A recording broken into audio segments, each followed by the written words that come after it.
Ladies and gentlemen, thank you once again for tuning in to Live with Andy.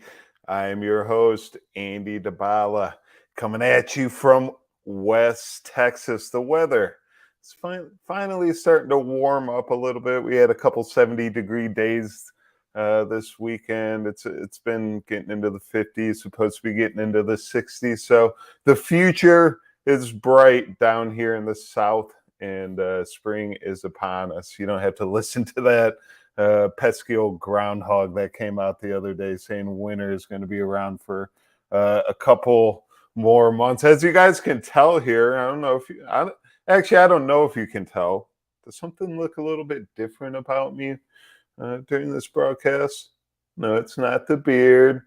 It's not my beautiful eyes. I know my shirt changes in every show, but I flipped my hair the other way for the first time in like 30 something years. I've been flipping my hair to the right just because I'm right handed my whole life.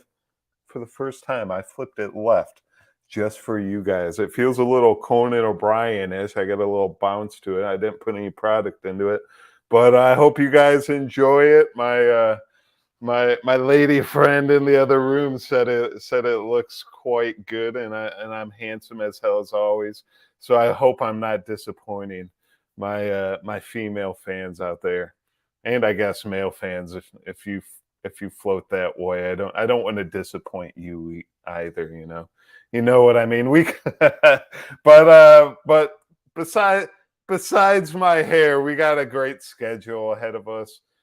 This show, we're going to be digging into Donald trumping Ron DeSantis. We got Lebron James trumping Kareem Abdul Jabbar's all-time scoring record. What else we got here? We got NATO trumping the Nord Stream 2 pipeline, and Don Lemon trying to trump his co-host, but he's been failing miserably lately. And also, at the end of the show, I'm going to be digging into Turkey. There's been a lot of question marks surrounding Turkey's earthquake, and if it was like an attack of some sort. There's been sightings of a weird just like plane going across the sky. There were some bright light flashes before the earthquake hit. And Turkey's actually been a thorn in the side of NATO. I don't know if you guys have known this or not. They're here. I got a little list I made of the thorns that Turkey has been putting right into NATO. They're the second largest NATO army. They've been blocking Finland and Sweden from joining NATO the past year and a half since the Russian war broke out. A couple years ago, they signed a $9.1 billion deal with Russia Gazprom Bank to build a nuclear power plant in Ankara.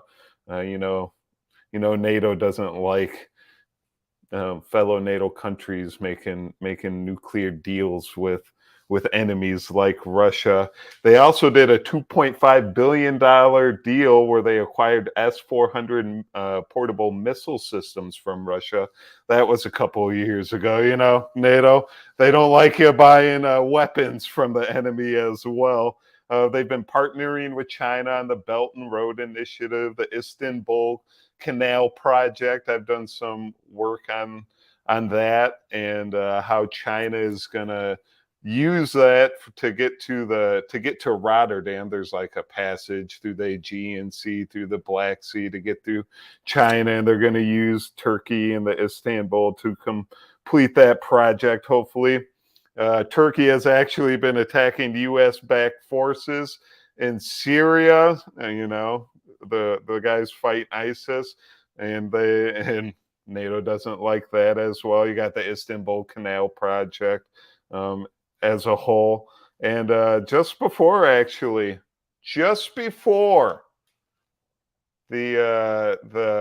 earthquake hit, the United States issued a warning to the world that there might be terrorist attacks that are going to be going on in Turkey. They had some previous terrorist attacks in January, and they're like, there might be something big going on in late January, and boom, an earthquake hits. So we're going to get down to the bottom of what's really going on here. But first, let me say hello to the chat. Is there anyone in the chat? No one in the chat. 11 people in there. No one said hi. Yeah, that's actually quite odd. If you're in the chat, make sure you say hello. Let me go to Rumble real quick. I do post the show to Rumble now, so if you guys are getting sick and tired of YouTube, make sure you go to Rumble and view the content and say hello. There's a couple people in Rumble watching the stream. I'm trying to spread the Andy Dybala wealth everywhere. We're on Apple, Spotify, Rumble, YouTube, Twitter, Facebook. We're hitting all the media outlets trying to get some of this news out here. I know my dad. I did some research on the Chinese weather balloon a couple of shows ago, showcasing how it was a DARPA project with the Pentagon, and the balloons are actually like the same exact thing from the project. I showed a little video of how they're like surveying traffic patterns and weather patterns and a bunch of other stuff with these balloons. And my dad's been going around. He's heard a couple people talking about the Chinese weather balloon. He's like, nah, if you listen to my son's podcast, it was a Department of Defense project and a DARPA project. They co-funded it, and it's the United States military in charge of these balloons, and they're blaming it all on China. So even my dad's jumping aboard, and I appreciate all you guys as well. All right, there's a couple people in the chat now. We got Beppy, Buka de Beppy, saying hello. Yes, freedom 123. Greetings, Andy. Greetings, freedom. Freedom. That's my favorite part of. Actually, let me play that right now. Mel Gibson, and I can't. I'm trying to tell Mel Gibson freedom scene and Braveheart. Oh, so it was so good right at the end where he yells freedom. Let me see. As they're cutting his. As the English are cutting his guts open. Let me play it real quick for everyone here. Such a dramatic scene. This made you fall in love with Mel Gibson. He's been doing a lot of digging into. We did a show about Hollywood and the satanic rituals. Mel Gibson himself has been trying to out Hollywood in that aspect, and that's why some people think he's been banned. But nevertheless, he's been creating a lot of great movies. And let's play this scene real quick where Mel Gibson dies for freedom. Are us Americans willing to do the same thing as the deep state encroaches on our freedoms? Merci. Merci. Jesus, merci.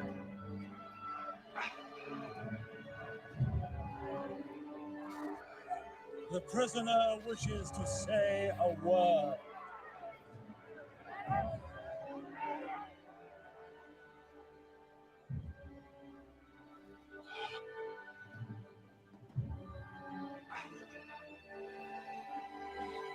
He was supposed to say mercy, mercy, because they wanted him to stop the bleeding. But no, Mel Gibson has something else to say on his mind.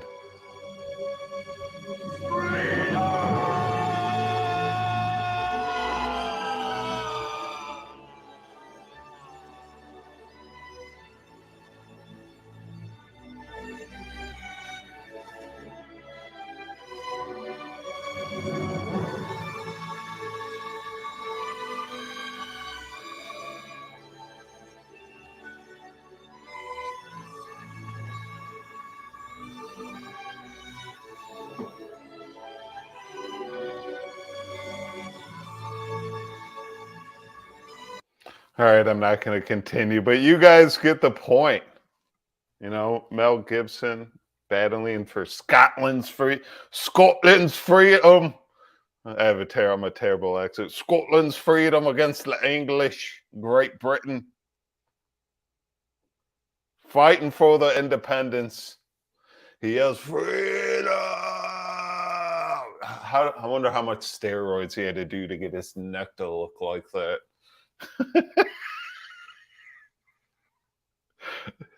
But he yells freedom. Do we Americans have that passion in us anymore? You know? I think we do, but I hope we don't have to. I hope it doesn't come down to this, and we don't have to showcase it in this manner. I hope we can take down the deep state in another, less murderous fashion. But I actually lost track of where I was at completely in my show now. I don't know what I was gonna go to next.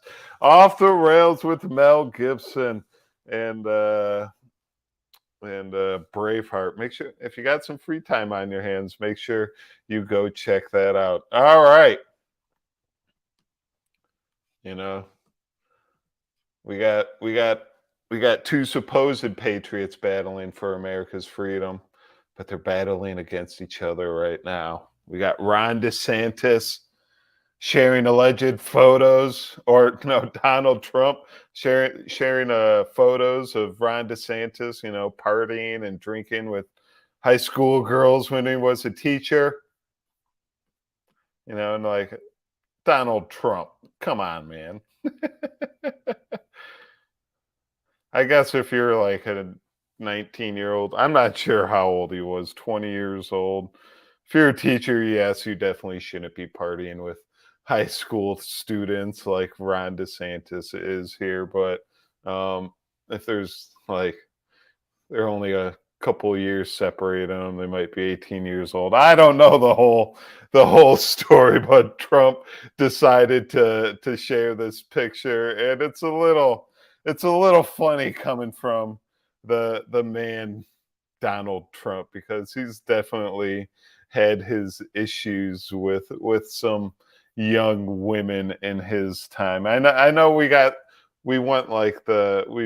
the Democrats at least won a battle between Ron DeSantis and Donald Trump in the Republican Party to create some divide, so they can kind of sneak Joe Biden in there for another term. Joe Biden's State of the Union speech last night, other than the lying through your teeth, I'll give you a bravo for the spunk, man. Come on, man. I'll give you a bravo for the spunk. I don't know what that man was on during the speech last night, but he had some energy. He must have took a nice long nap before him. He woke up. He took his 1-a-day 50+ pill, and he ate a bagel, drank a coffee, did a bump of Coke and an Adderall, and he went out there on that stage and just pounded the table, started screaming through the mic and just lying through his teeth. But I just love the energy. If there's one thing that I can give props to the man for, is just the energy, because he's been a sad potato for his entire presidency. So it was just good. It was good seeing some spunk from our president. If he ever has to go for like a meeting with Putin, a little face off with Putin, make sure you remember that cocktail you gave him right before he walked out for that State of the Union speech, because he's going to need it for that big meeting ahead of him. But Ron DeSantis high school pictures being showcased by Donald Trump is a little bit hypocritical. I have some examples here of Donald Trump, being a little lewd when it comes to underage girls, and you guys aren't going to like some of these ones if you're Trump fans. And this is him talking about a group of young girls. They caught him off mic talking to these girls as they're walking into an Entertainment Tonight interview. Here we go. You start and I'm ready. In the wake of questions and allegations about Donald Trump's behavior towards women, ET discovered this footage in our archive, which we provided to CBS News. Soon. Thursday night. You're going up the escalator? I'm going to be dating her in 10 years. Can you believe it? You're like a little girl. You going up the escalator? The little girl goes, yeah. He just goes, I'm going to be dating her in 10 years. You know that? It's just one The example. escalator? I'm going to be dating her in 10 years. Can you believe it? And they all laugh. And they're going up the escalator. And I believe those Okay. are the little girls that he was talking about. So there's one He's example. British. Wonderful young. So it's a little bit hypocritical coming from you, Donald Trump. Here's Trump discussing dating on a Howard Stern show. You know, he makes a little promise to his little baby girl. Makes a little promise, talking about the dating age of women he'll date. But Donald, do you worry because you have a daughter who's a model? I do, and I have a deal with her. She's just 17, and she's doing great, Ivanka, and she made me promise her, swear to her, that I would never date a girl younger than her. So as she grows, Howard, as she grows older, Right. the field is getting very limited severely. You know? Yeah, I mean, the nerve of her. Now you can't go out with 16-year-olds. Like that's a little bit hypocritical, Donald Trump. You're making snide remarks about, hey, your daughter's 17 years old, and I make a promise, a little pinky promise with my daughter, saying I won't date girls younger than her. So the age group is starting to shrink a little bit, and like you're sitting here posting pictures of Ron DeSantis and stuff. It's just kind of know the history of what you've put out on the internet, some of the interviews you've done before you make these posts. And this is coming from, like, I voted for Trump. I backed Trump. I'll probably vote for him again, but even he needs to stop the vaccine bullshit. And yeah, some of this stuff is actually kind of hard to condone because I've been shitting on Biden the past 4 years for all his like sniffing little girls' hairs and kids at the pool rubbing the hair at his legs and all that stuff, all the Pizzagate stuff, I've been getting on Biden about it. So here's another one. A 15 beauty queen says Trump visited the dressing room. So there's multiple stories out there of the teen beauty queens. They're getting dressed in the back room. Donald Trump was like host. He owned like the Miss America pageants, and apparently quite often he would go backstage and kind of, I don't know if he was peeking or if he was talking to someone, but people noticed. They'd be like, hey, why is there a man back here? And there apparently one time he said, but don't worry about it, ladies, I've seen it all, and just like laughed. And it's like, well, those little girls haven't seen an old man looking at them. So just kind of, know your boundaries. I had a gym teacher get fired from one of my schools when I was younger for going into the locker room, and all the girls got together and was like, hey, this person needs to get fired, and they got fired. So Donald Trump doing the same thing is kind of gross himself. And speaking of the beauty pageant, I don't know if you guys saw this beautiful young lady from Miss Universe. Calling her a lady is a stretch nowadays. They got young little Thai boys that look like girls. And apparently the American culture is just trying to follow suit. And apparently this former man turned woman, and Jekra Jutatip, owns the Miss Universe pageant, and just listen to her talk about young girls and how they and how they need to be represented in the future. It has been 70 years the Miss Universe organization ran by men. But now, time is up. It's the moment really for women to take the lead. Women's Empowerment Platform. Welcome to the Miss Universe organization.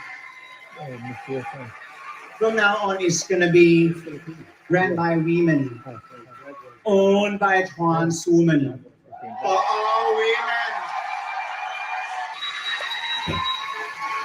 For all women really around the world to celebrate the power of feminism. Diverse inclusion. I'm not going to continue, but you get the point.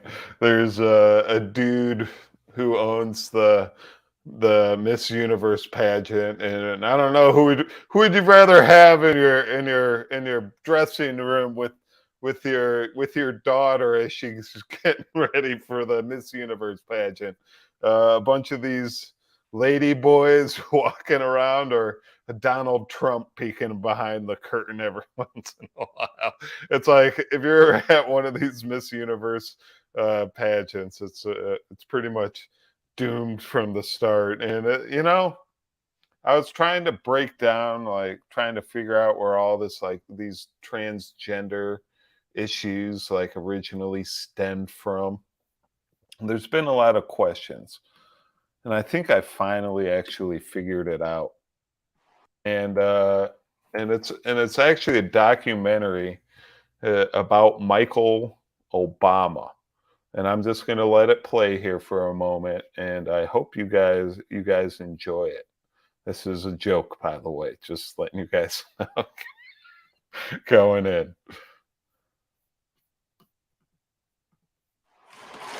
Mr. Jeffries, can I please have your autograph? A stamp? Woo!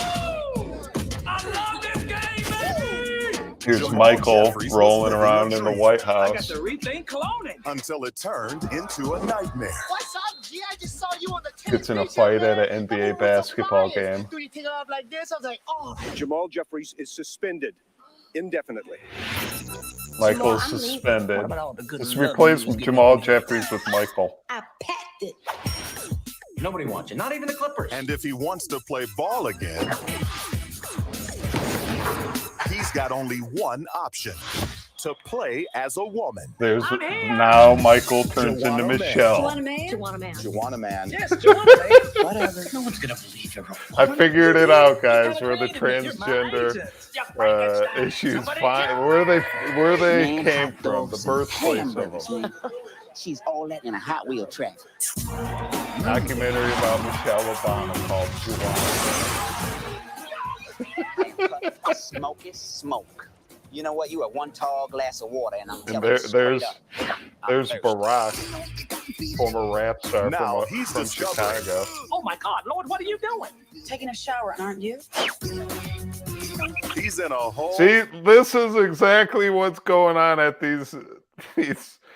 I'm glad they actually didn't watch this full thing, but this is exactly what's going on with this, like the Miss Universe pageants, where you got dudes dressing up as chicks. Just look at this next He's thing. discovering. Oh my God, Lord, what are you doing? Taking a shower, aren't you? You got a bunch of dudes walking around in the showers with the chicks, but they got wigs on and shit. It's pretty much the same exact thing. He's in a whole new league. Look at you. Got it at Victoria's Secret. Well, the secret's out. Michelle and I getting tight. You a man posing as a woman. She don't want you. She wants a girlfriend. What? You look so beautiful tonight. Have we decided on dinner? Get me. Stymie that. The Rock battling for Michelle's heart. Oh, 10, 3, 5, 7. Miguel A. Nunez Jr. Well, I got it going on. What can I say? Born with it. Vivica A. Fox. I'm not playing with her. And Tommy Davidson. Young lady wants a filet mignon and some strawberries and some shrimp cocktail. In a story that proves I love you, Juana Man. Being a superstar is a total drag. Joanna Man. See, did you see Michael walking into the White House right there? Superstar is a total drag. Joanna Man. Have a look at I finally figured it out, ladies and gentlemen. You know, you can always say you heard it here first on Live with Andy. You know, don't forget to subscribe, like, and share. Let's see how many people. All right, we got some people in Rumble right now. Don't forget to say hello if you're in the chat in Rumble. I did crack the case. I did crack the transgender case. Oh, for real though. Yes, I did. Who else is in the chat? Mr. Green Jeans. What's going on? Christy M. How you doing out there? I didn't know who was wearing a butterfly necklace. I wasn't really paying attention, but Tommy Lee Davidson in Wilmington, he got his autograph. I actually played basketball against Tommy Lee at the Toledo or Perrysburg YMCA one time. He was at the Funny Bone in Perrysburg, and he was shooting hoops. So I got to play basketball against him, and he was like working out in the gym the next day as well. So, yeah, bunch of comedians they used to head over to the Funny Bone and work out and stuff. So, you know, I saw what's his name? Can't remember his name. Pauly Shore. Hung out with Pauly Shore at the Y before. That was cool. Jay. There's another Jay guy. I forget his name exactly. But here, if you guys don't doubt the actual Michelle Obama's skills, here's a little skit she did when she was in the White House when the Miami Heat won the championship. Can help you perform like a champion. Well, I eat fruits and vegetables every day because it gives me the energy. There's LeBron, Top of my game. D. Wade, Ray Allen, Eric Spoelstra, Is an important part of my pregame Chris routine, so I Bosh. can stay focused and refreshed. And you can take it from me. Eating the right foods can help make you a better athlete. Joanna, man. that actually was pretty funny. I'll give her credit. Just for she's just being she or he's being a goofball. And you can take it from me. Eating the right foods can help make you a better athlete.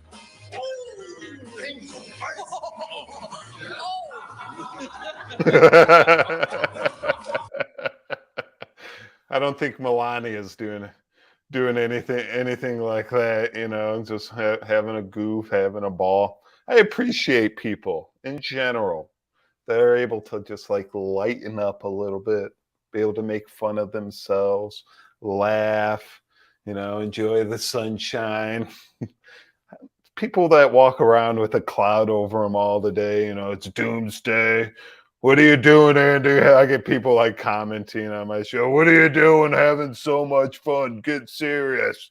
It's like there's so many other people out there that are serious. I try to dig into the research and have fun at the same time. And I'm also doing a little pop culture as well, which brings me into our next moment. You saw LeBron James holding that basketball hoop for Michelle Obama, Joanna Man, as she dunked the basketball. I had some people leave the chat when I gave Michelle Obama a compliment. I just did 3 minutes calling her Joanna Man. I can't give the lady a compliment, people. Whoosh!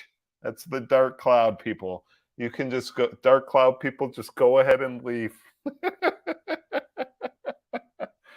Oh, have some levity in your life. So, ooh. I got Suri going again. Hey, Suri, go away.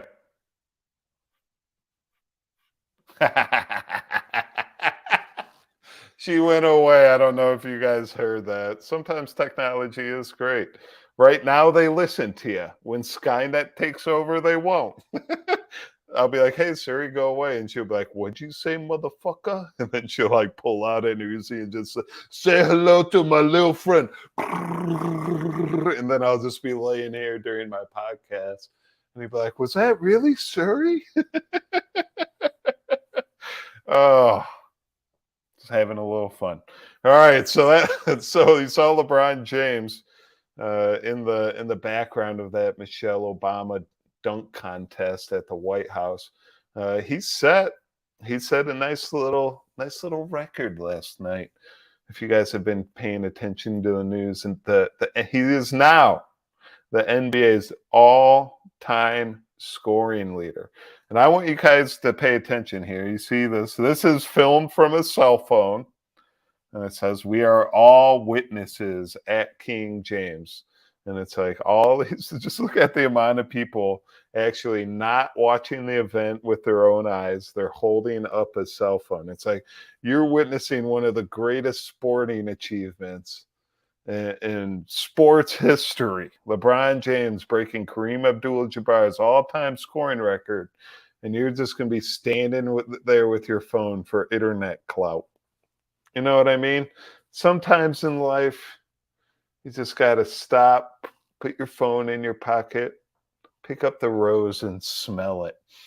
Feel that breeze hitting your hair. Feel that sunshine hitting your skin. You got to watch LeBron James with your own two eyes score the bucket to make him the NBA's all-time scoring leader. But thankfully, at least I will say thankfully, one person, Dwayne Wade, was there to document the bucket.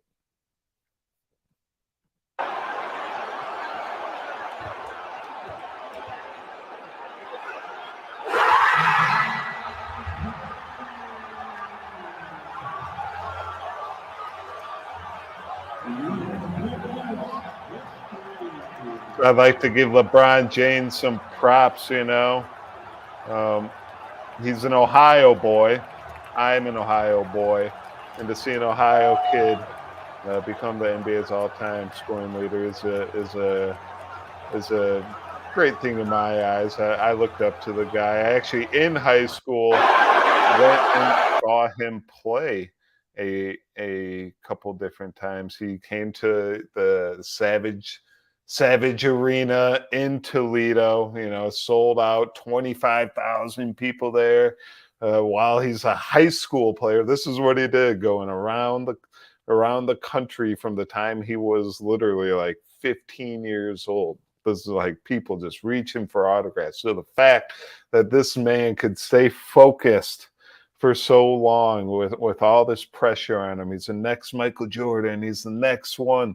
I'm going to forgive him on his political issues. He seems to be pretty much wrong on all of his political ideology issues that he speaks out, at least the one he speaks out against. But his basketball career, he's a great family man. Got to give him credit for that. He's been with one woman his whole life. His wife, I don't know her name. He's raised a bunch of good kids. So, and he's just the greatest of all time. And when I saw him in high school, it was like, I'll remember it for the rest of my life. I saw him dunk it about like 6 times during the game. There was just pretty much a bunch of like, just farm boy, white boys and LeBron going over, just flying over everyone and dunking on him. He was shooting like 3-pointers from half court and stuff. So it was a sight to behold, just the attention he got when he came to town. Like in high school, he had a Hummer. I don't know if you guys remember this. It was big news. He was in high school and he had a Hummer, so he wasn't able to go to college, and he signed his Nike contract and all that. And at Toledo, when he pulls up for the game, he pulls up in his H2 Hummer, you know, just sucking all the gas up as he goes, getting like 6 miles a gallon in that thing. And yeah, he didn't succumb to the pressure. Kept his chin up, worked his ass off, and he's a champion in my book, and I think we can all kind of take a piece of that with us. Just learn a lesson from this man. You put your mind to it, and you have a little work ethic. You're willing to bust your ass for your goals. You can achieve your dreams.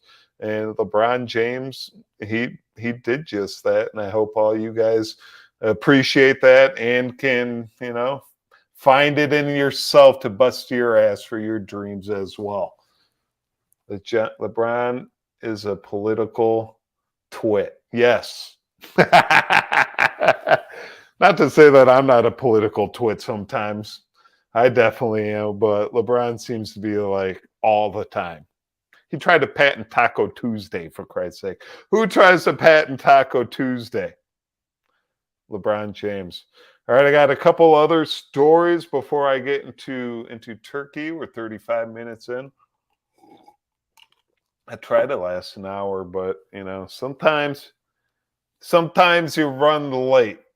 And this comes from Ron DeSantis. He was on a little interview recently on the legacy media outlets, and he's going to talk about anonymous sources and how anonymous sources are like ruining journalism, because if you don't have to report who your sources are, then pretty much you can just make shit up. And I just showed you LeBron James, and I swear this started in sports like 10 years ago, 15 years ago. All of a sudden, you get all these little. I think it's actually maybe it started with Twitter, because all these little like football journalists and NBA journalists that they're like buddies with the teams and they're buddies with the players, so they can't like say who their sources are, but they need to come out with the information so they can get some internet clout, be the first one to break the news, so everyone shares the story on the internet. Like, that's pretty much what goes on with like the journalists nowadays. No one reports their sources. I get people bitching on me about Twitter. I always try to share the links where I found my stuff in Twitter. Sometimes I don't have the unlimited character count, so I can't fit the link in sometimes. But all my stuff I find from the news, I find from research. It's not like it's just stuff I'm making up from the blue. But here's Ron DeSantis just commenting about anonymous sources, and I do think we need to fix this ourselves. The swan song has been this Russia collusion hoax, because they indulged in that for 2 years, and it was almost all based on anonymous sources. I mean, it all eventually was debunked, and even in real time, people were saying this, but they just kept cycling in this, and I think it just raises the question, this obsession with these anonymous sources, where did that come from? It used to be rare that you would do it. I mean, to assassinate someone's character with anonymous sources would have been a total no-no. Now it's just kind of like a normal, and actually the preferred method of being able to deliver content.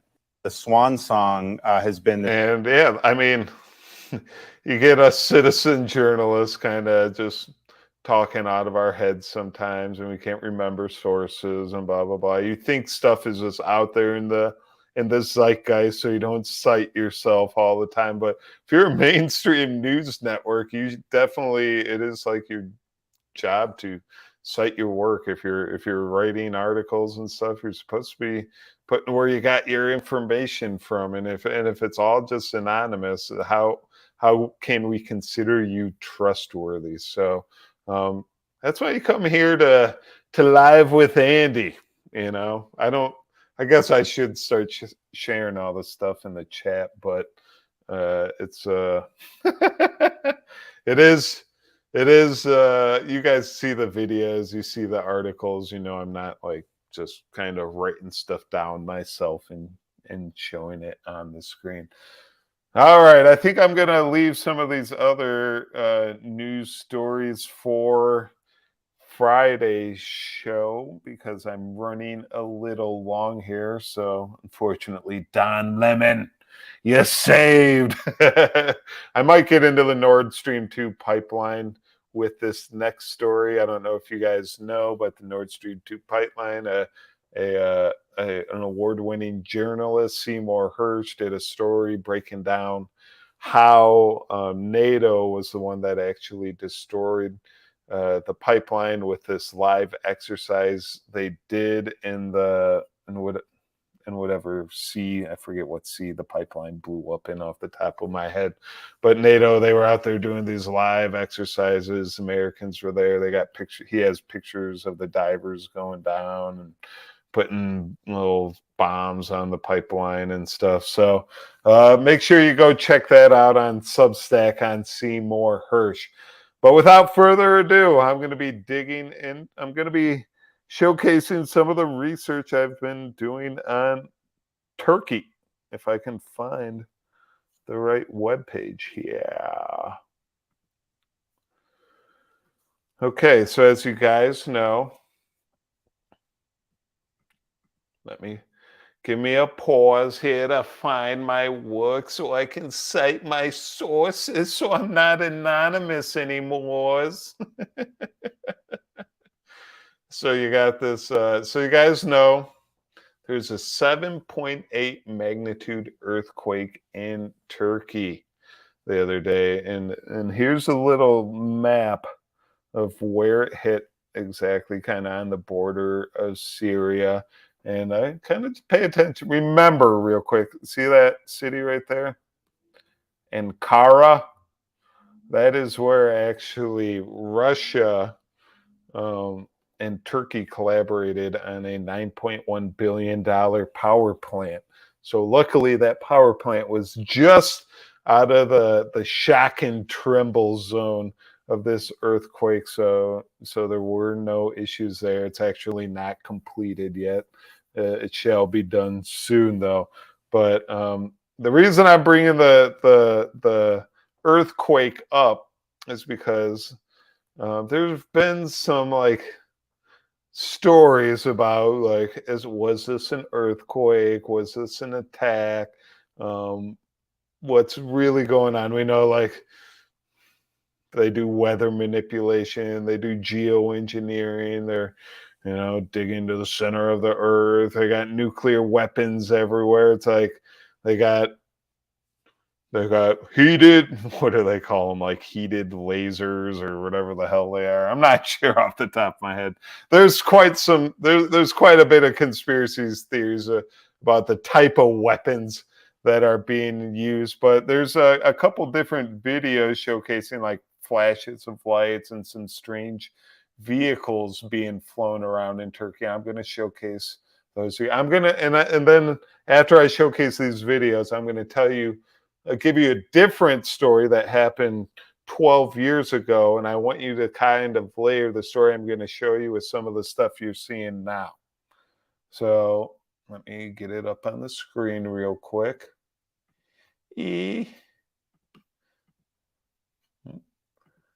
All right, so this is like a strange, I don't know, flying object hitting some type of supersonic speed or something that's flying over Turkey. And this is right before the earthquake hit.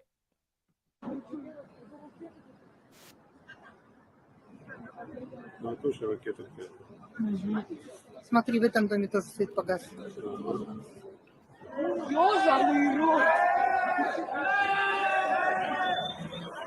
You hear everyone yelling, people up. And this, I don't think this is fake because there's other people out there like getting their cameras out. People are stopping and turning and looking at it.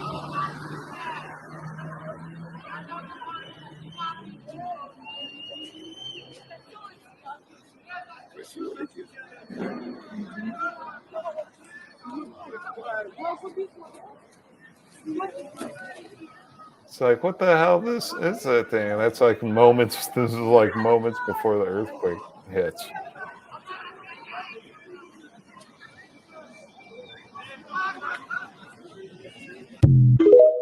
There's one. And I know, God, you can't believe everything you see on the internet. Let's see. There's some more like flashes of lights in the sky.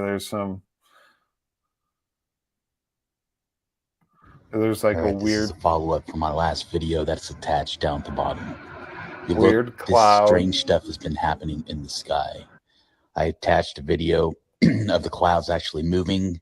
Now today we actually have, it's almost like a red disc in the sky. This is not CGI. You can pause the video. You can download it. I'll make it downloadable.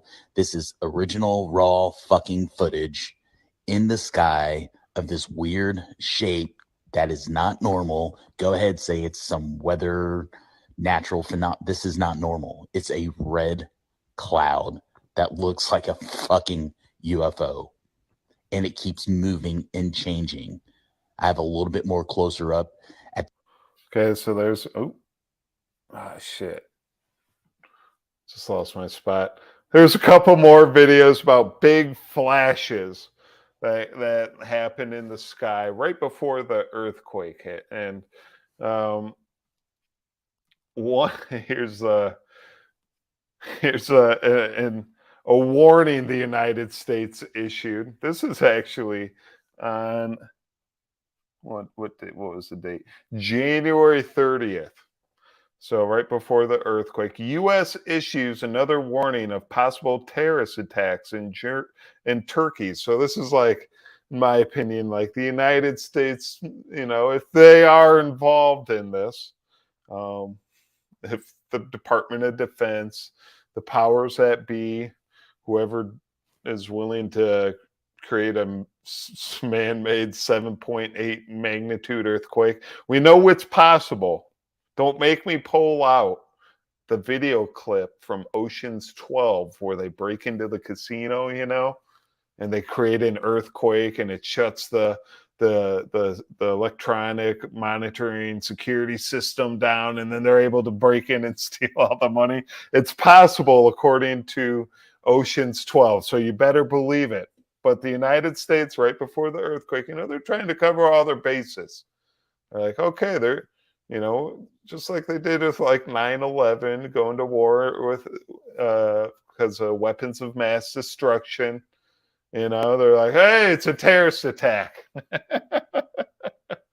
So they're trying to get that like message out there just to put it on the back of everyone's mind. Like, okay, if there is a major earthquake and they do start to figure out that, oh, there's a plane, oh, there's a weird sky, oh, there's some weird laser weapon that caused, or oh, they're doing something underground. First thing the U.S. could say is like, we reported a month ago, or actually not even a month, this was like a couple, like 6 days before the earthquake. We reported a week ago, there might be terrorist attacks in Turkey, and it looks like that may have come true. Now, I'm not saying it's 100% true. You're kind of leaning into conspiracy theory there. You would like to think earthquakes, there's tectonic plates shifting, a lot of stuff going on. They're in an area where the plates are going underneath each other, which creates some shifts. So it happens. I don't want to blame the government for everything. I don't want to be one of those guys. But they're starting to make me that way. And this video I'm going to show next kind of is why. So remember, just had a big earthquake in Turkey. There's questions about what's really going on in Turkey. And I want to play this video for you. So back in 2010, there was an earthquake in Chile. Now, this is in the middle of when Obama was employing his like nuclear like weapons strategy, where he was trying to pretty much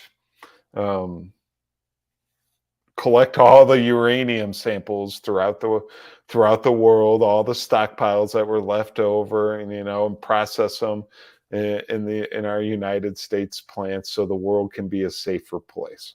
And part of this process, they went to Chile and this secret mission to take their uranium so they can process it in the United States plants. Now, this is Rachel Maddow on her show in 2010, and this is a couple minutes long, and it's an actual like a fantastic tale. This huge earthquake hits Chile, and right in the middle of them transporting this uranium, and total blackouts hits the city, and one of the ports they're going to shuts down, so they have to figure out a new port to get the uranium out of the country on 2 different ships. And it's just like, okay, it's like there's definitely more to this story going on than what they're presenting to the public. And this came out about 6 weeks after the earthquake in Chile. Came out that they were doing a secret super weapons uranium exchange. So just keep that in mind. Keep the earthquake in Turkey in mind as you're watching this. In the middle of the 8.8 magnitude earthquake that hit 6 weeks ago in Chile, the biggest earthquake anywhere in the world in 50 years. What we did not know at the time of that quake was that in the middle of that giant quake, there was a team of American officials inside that country, inside Chile, on a top secret mission to save the world from nuclear disaster. It sounds melodramatic, right? It's actually not an exaggeration. In the days before that earthquake hit, a team of U.S. officials were in Chile on a mission to secure 40 pounds of radioactive, highly enriched uranium. They were to obtain it, secure it, and transfer it safely to the United States, all in secret. This 40 pounds of highly enriched uranium was being stored at 2 facilities. Now, 40 pounds of this stuff is considered to be enough to destroy part of a major city if it were detonated, which would not be the hardest thing in the world to do. So you obviously can't just pick this stuff up, throw it in a suitcase, and hop on a plane back to the United States. U.S. and Chilean officials had to extract the uranium racks from these ionized pools they were stored in. They then transferred them into specially designed casks. The casks were lined with 8 inches of lead and steel to keep the uranium safe in transit. 60 tons of metal were used to secure just 40 pounds of uranium. Package and handle this stuff the wrong way, and you can set off a spontaneous nuclear chain reaction. Time magazine reports it was only 12 hours after the team got the uranium into those casks and surrounded it with 1,500-pound protective impact limiters. Just 12 hours after that, the giant 8.8 impact, aka earthquake, hit. Well packed for shipping, the uranium was safe in the quake. If there had been a spontaneous nuclear chain reaction, you probably would have heard about it by now. But the earthquake did render totally unusable the port that these scientists were going to use to ship out this secret nuclear cargo. After a recon mission that involved the head of the Chilean nuclear agency personally driving himself to one uranium site to check on its safety, the scientists worked through the night to find a new escape route. They decided to use a port 50 miles to the north of the one they had initially planned. Cue a dark of night convoy to the new port through an earthquake-ravaged countryside with no electricity in a desperate attempt to get this uranium out of the country safely. Again, all while keeping it secret. Despite major aftershocks, the uranium made it to the new port safely. But then, more drama. One of the cranes that was being used, look at this, one of the cranes being used to hoist this unstable, highly radioactive material onto the American ship malfunctioned, sent the container swinging, flying out of control just yards above the deck. Ultimately, they regained control, and the uranium was loaded onto 2 specially outfitted double-hulled American ships. They put it on 2 ships so they would have split the material, so neither of the ships would be carrying enough highly enriched uranium to make a bomb. The ships then embarked on a 2.5-week Coast Guard escorted journey to the United States, including an ulcer-inducing trip through the Panama Canal. Their ultimate destination, South Carolina, where the uranium is painstakingly converted to safer, non-weapons grade fuel. With the moratorium ending on telling the story of Chile's... Now, doesn't that, like, that's absolutely a crazy story. And it has a lot of just like, moments in there. It's like, okay, so you're like, you got the, you have the uranium, and the earthquake just happens to hit right perfect timing, right when you're pulling the uranium, the final uranium. I don't know how it's done exactly, how it's extracted. She went through it. You're loading it up, and then boom, blah, blah, blah, blah. And so instead of sitting in your like, I'm sure there's some like safeguards in this nuclear facility where you can just, okay, let's just go back inside the nuclear facility and just wait it out. You would think that would happen, but no, they're like, okay, the coast is clear, guys. We're in the dark of night. No one can see what's going on. We're literally the only ones that are like allowed out on the streets at this point. And so they go like, let's do this. So they do this real risky secret mission, moving this uranium throughout a earthquake ravaged countryside. You could have run over a gas leak and blow it up, and then all of Chile is gone. It's a bridge could collapse, and the whole thing could blow up, and Chile is gone. There could be a lot of just crazy things that could happen throughout this transportation process. But it just so happens that the original, what's the other moment? Oh, the original port, the one we planned to use, we cannot use that port anymore. So we got to, quickly figure out another plan. There's a port a couple miles away. Let's go to that one. So they take the uranium to that port. Oh, we got 2 ships waiting for you, because you can't have one ship because, we don't trust people like Navy admirals. I don't know. They don't trust admirals of the Navy enough to get that ship up to the United States, South Carolina securely. So they split it up into the 2 ships. They go through the Panama Canal. They get to South Carolina, and they process the uranium to make it a little more depleted. And it's just like, wow, there are so many holes to that story. It almost, like, you call it a super secret mission during an earthquake. It's like, what's that earthquake part of the plan there? Did you need the city to be blacked out for this to happen? So I am a little, only because of that story am I curious. Other than that, like when I saw the lights and that plane, I was like, just some BS stuff going on. And then I stumbled upon this story, and I was like, maybe there is more to the earthquake in Turkey. And then I started doing some digging into Turkey and like what exactly is going on over there.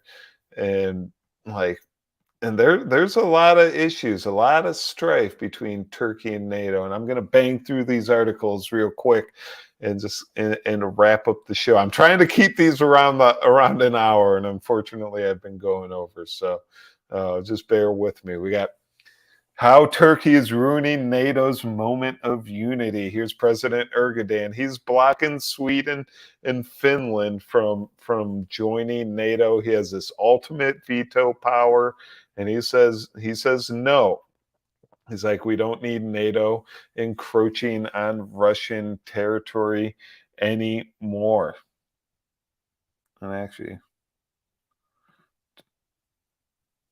I would play his speech right here, but I'd have to read it out loud. He's speaking in a different language, but he actually, let's play it. He says some interesting stuff. It's only 30 seconds.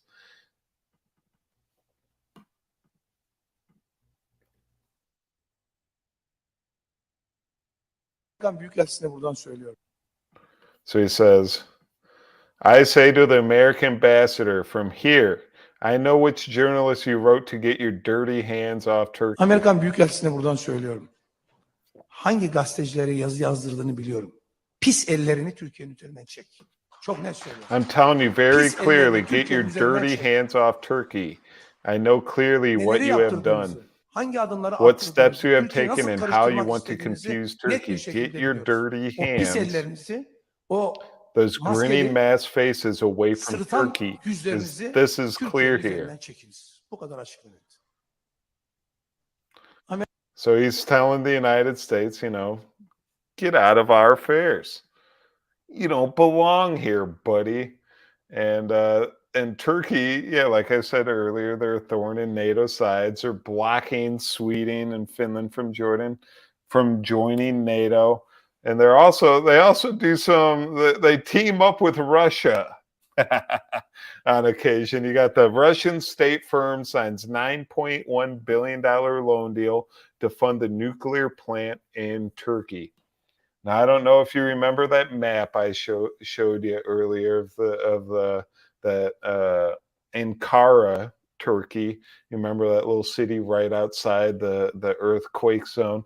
That is where they built this power plant. So Rosatom, which has been wiring money to Ankara to shore up Turkey's depleted foreign currency reserves, signs deal with Gazprom Bank. And there is a couple other things I would like to.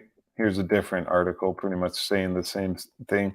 Turkey's nuclear power dilemma. Turkey's first Russia-backed nuclear plant has raised issues around its safety and potential for use in building nuclear weapons. Turkish and Russian officials laid foundation for the third reactor of Turkey's first nuclear power plant in Akoyu in the southern coastal city of Mesern on Wednesday.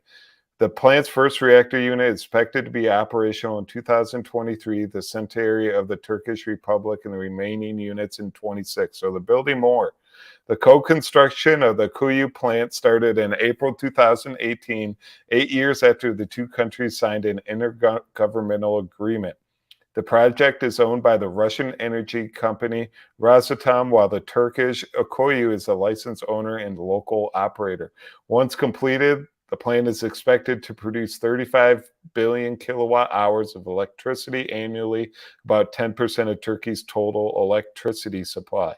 The service life will last 50 years. The facility will launch Turkey into the League of Nuclear Energy Countries, President Erdogan said, hailing it as a symbol of Turkish-Russian cooperation.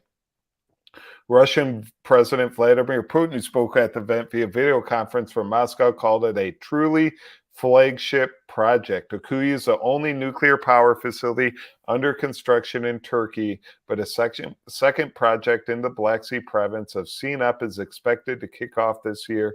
Reports suggest if Ankara can find a new partner after Japan's Mitsubishi pulled out last year, which they did.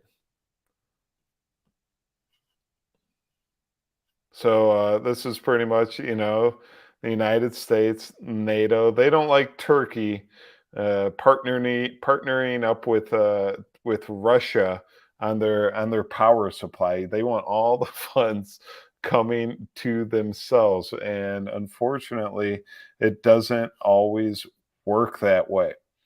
Now, also on top of working with, actually, I had another article. I can't find it.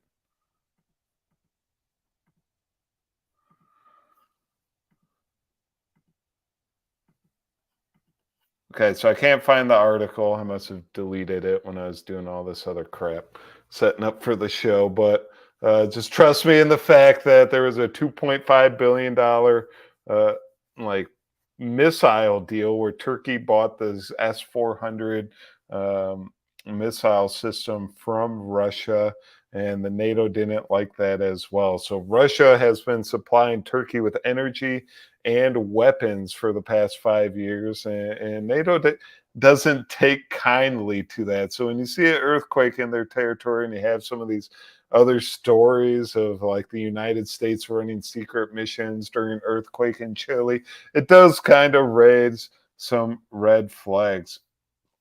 Now here you have Turkey also. I'm just going to go through these real quickly.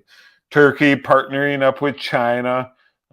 This was part of the Belt and Road Initiative, where they're building a corridor from China through the Aegean Sea, through the Turkey to get to Rotterdam, to kind of usurp Russia and get this Belt and Road going around Europe and Russia, and they're trying to cut some corners through Turkey to get to Rotterdam, so they don't have to go all the way around. And they needed China needs Turkey's help as well. And NATO, they have their issues with China as well as what they do with Russia. So there's just another instance where Turkey's on NATO's shit list. So there's a lot of issues going on, and just you got to be paying attention. You got these anonymous sources, this misinformation campaigns being run by the DOD in Russia. So you gotta watch Live with Andy if you want to figure out what's really going on with the world. And and it just comes out that Turkey, they blocked Twitter today. What is like the one truth media, like social network that is Twitter? Facebook sucks, YouTube sucks, Instagram sucks. They all ban you if you try to tell any types of truth. And since Elon Musk bought Twitter, you're allowed to put information like this about Turkey and NATO and issues with Russia and China and some goofy conspiracy stuff. So Turkey, they shut down the use of Twitter and truth journalism for the time being because they don't want any of the real stories getting out. So we'll just have to keep an eye on that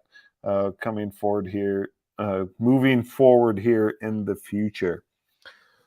So I think that's actually my show today. I think so, ladies and gentlemen. Let's wrap it up for the night. I hit my hour mark. I'm at an hour and 10 minutes, or 5 minutes now. It is. I guess I started 5 minutes late. How many people I got watching in Rumble? Got some people in Rumble, people on YouTube, people on Facebook and Twitter. Don't forget, ladies and gentlemen, to like, to share, to spread the Andy Dybala wealth. I'm a joyous person. I'm a pleasure to see on screen. My voice, people have described my voice as angelic. At least I do in my own head while I'm not talking, and then I start talking, and it's like, that's what you sound like, buddy? You shut the hell up, man. So thank you for at least putting up with me. I love you all. To everyone in the chat, Norman Smith, Mr. Green, Jeans, to say hello to Tara when you talk to her. Salsa Norma, what's up, Salsa? The Mobster Foal, I haven't seen the Mobster Foal in a while. What's going on, man? And everyone else out there, thank you for tuning in once again to Live with Andy. Have a wonderful evening. Make sure you eat healthy, get your workouts in tomorrow. We don't want any fatties in my chat. That's a rule. That's an Andy Dybala rule. No fatties in the chat. And I'm not going by the American obese levels. I'm talking like super. Like 600, my 600-pound life fat. We don't want no fatties in here. And if you are a fatty, you can subscribe to my channel because I do workout tips every once in a while. But it's 75% diet. Just know that. If you get up and go for a walk and you eat a salad every day, that's a good start. Love you guys. I don't know why I'm blowing kisses after every show. It might be my new thing. Love you guys. Love your show. See you on Friday, 9 p.m. Eastern. Be there, be a square.